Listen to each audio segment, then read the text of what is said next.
7 years ago, most of my friends, being in their late 20s, early 30s, were in the process of starting families, and I was in the process of starting a business. Now, while I didn't initially go into starting a business with the thought or plan that that would become my family, that has ended up being the way that it is.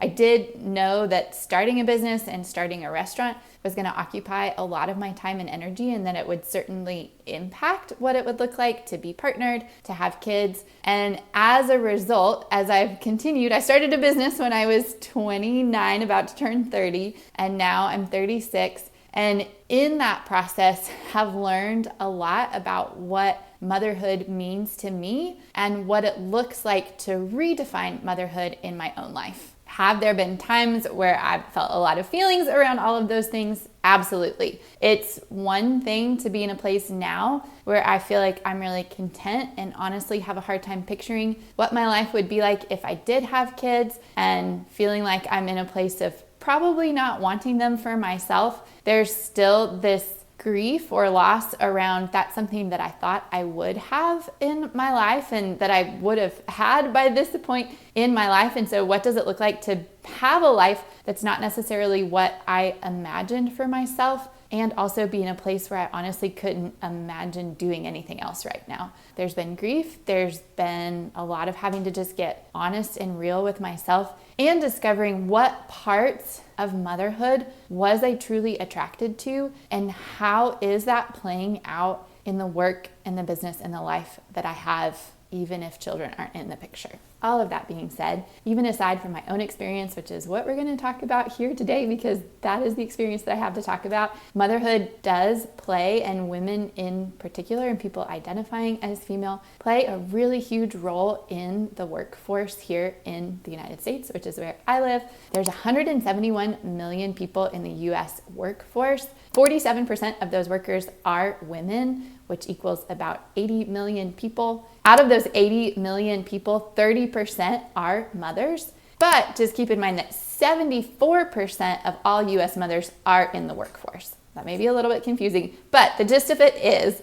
mothers do make up a significant portion of the female workers in our workforce. Female workers make up a large percentage of our overall workforce, and the majority of mothers in America are working. Now, who is my team? What is my business? And what is our general makeup look like? Welcome to my business, Chez Genèse. We are a French-inspired restaurant in downtown Greensboro, North Carolina, and we offer an integrated hiring model, meaning that 50% of our team is disabled and 50% is non-disabled, and we are on a mission to change the way that our world both views and employs people with disabilities. We are most famous, I think, for our weekend brunch, and in specific, our lemon ricotta pancakes. 58% of my team is female, and 100% of my leadership team is female. Over the 7 years that we've been open, we've had 2 dudes at 2 different times who've been on our leadership team, but by and large, it's the women who are in leadership here who are the bosses, who are getting things done.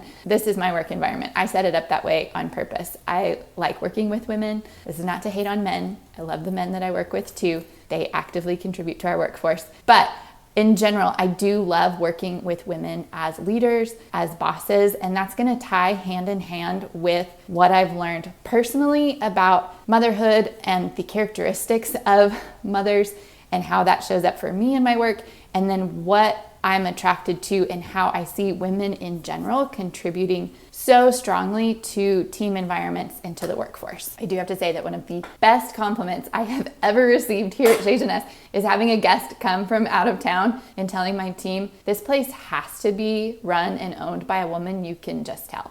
And he in particular was commenting on all of the attention to detail. Okay, so we're gonna back it up just a little bit. Over the past, 7 years of being a business owner, and those 7 years being kind of my prime childbearing years, I've done a lot of reflecting on what emotional pull I have towards being a mom, and then what I feel like I'm missing or what I would want to see fulfilled in my life. And the pattern that I kept noticing is, because I was really confused for a second, I was like, I feel like I have this desire to birth a child, but I don't actually have the desire to raise one. And I was like, but that's really confusing. I was noticing like anytime I watch a TV show, anytime I watch a movie where there's a labor scene and a woman is giving birth, I cry. I cannot help it. It doesn't matter if it's Friends and it's meant to be more comedic, if it's something where it's super serious,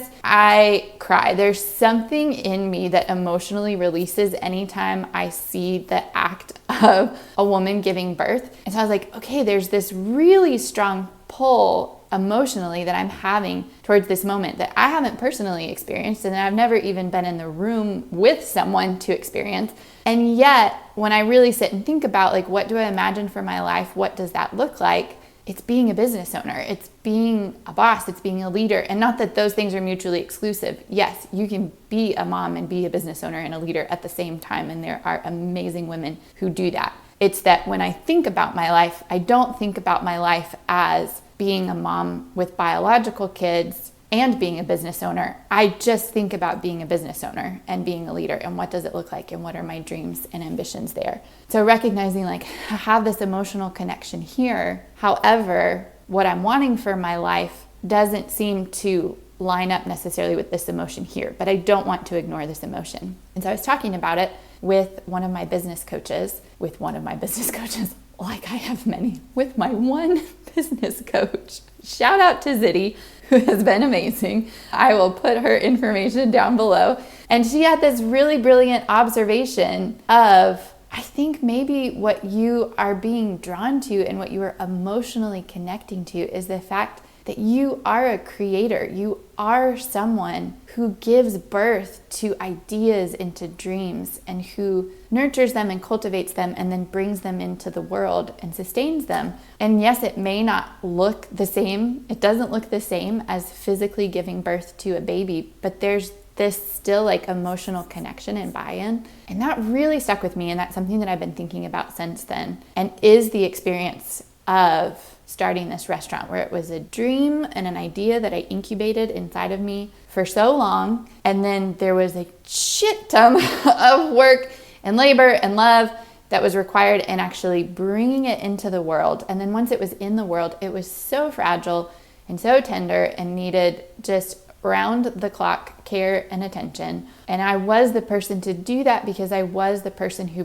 brought it into being in the first place. I was the one who knew it intimately and knew how to care for this brand new little business baby and to strengthen it, to invite others into that process with me. And one, it's given me mad respect for people who do this with physical children and not just with businesses.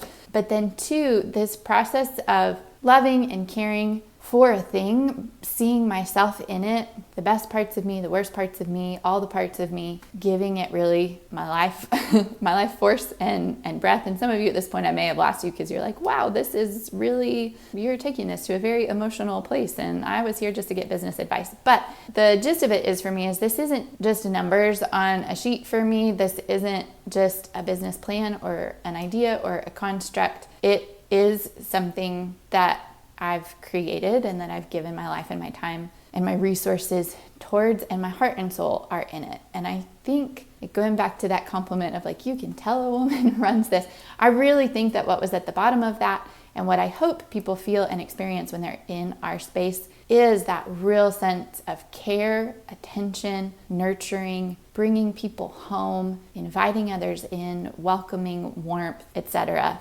And those are all attributes that I think of when I think of what motherhood and mothering looks like. Now, I've continued to develop that in different ways over the course of this business life, and I know that I'll continue to do that, and that will shape, shift, and change in forms as time goes on and the business matures and my team matures and all of that. And I mature.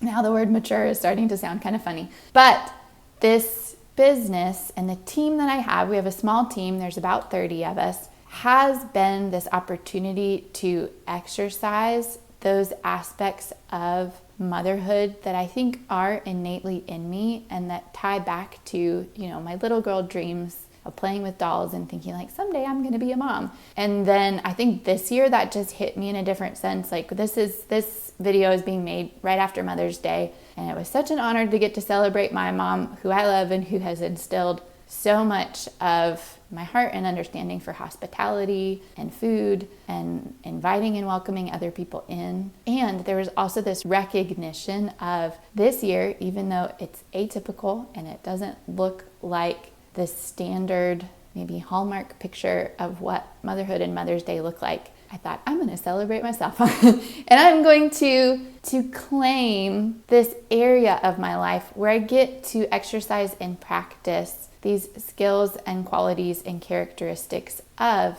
nurturing, of providing, of teaching, of coaching, of encouraging and equipping and raising up and challenging and being there, like being the person who wants to be there through all different times of life and work.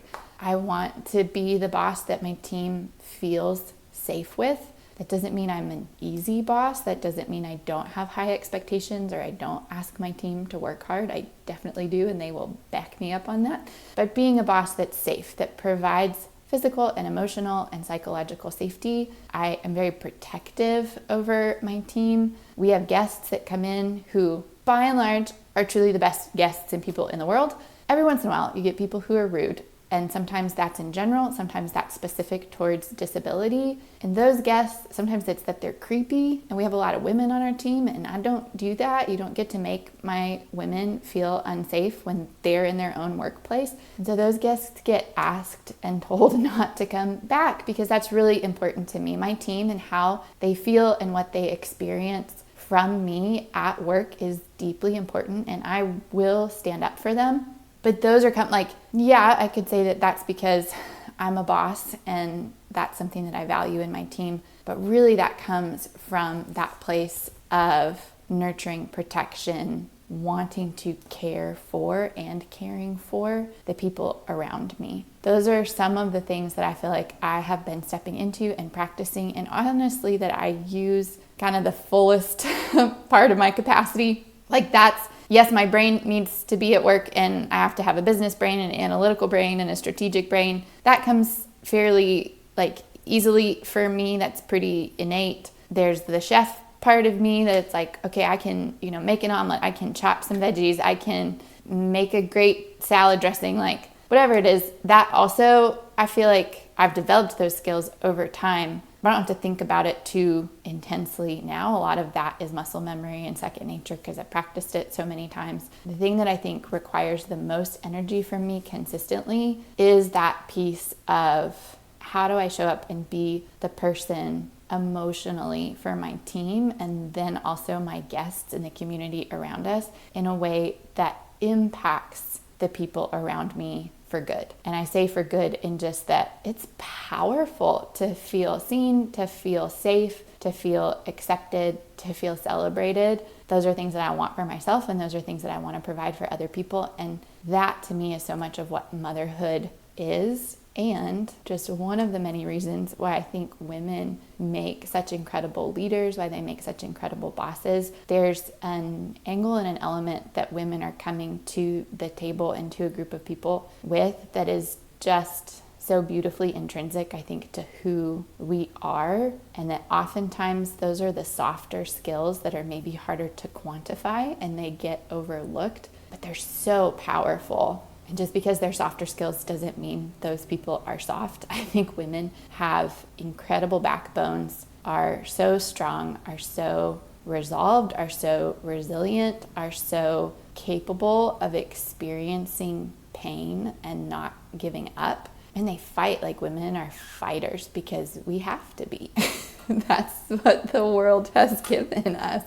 And so anyways, I'm starting to get on a tangent here about just my love of women in general. And I was raised in a family where 4 girls, I have 3 sisters. I've grown up around women. My best friends are women. There's so much that I admire about what women bring into the world. And I don't think that some of those elements, yeah, they're smart. Yeah, they show up. Yeah, they're going to do a great job. But I think culturally, we can have such a narrow view of what motherhood means or what that looks like to get to be a mom in the world, not just in what it looks like, but then how you do it. Like, women are just so policed in a lot of different areas, and motherhood is a huge one. And so I just want to encourage us in general to push outside of that and to see and celebrate what that mother energy, care, and love does for our society as a whole, and how that can be so powerful in our workplaces and the culture that we're trying to build and instill. That's my tangent. Thanks for being here. Happy Mother's Day to the mothers who have biological kids. Happy Mother's Day to the mothers who have adopted kids. Happy Mother's Day to the mothers that don't have kids but use those mothering skills and qualities in other areas of their life. You make a difference, a big one. Thanks for being here. We'll see you next time.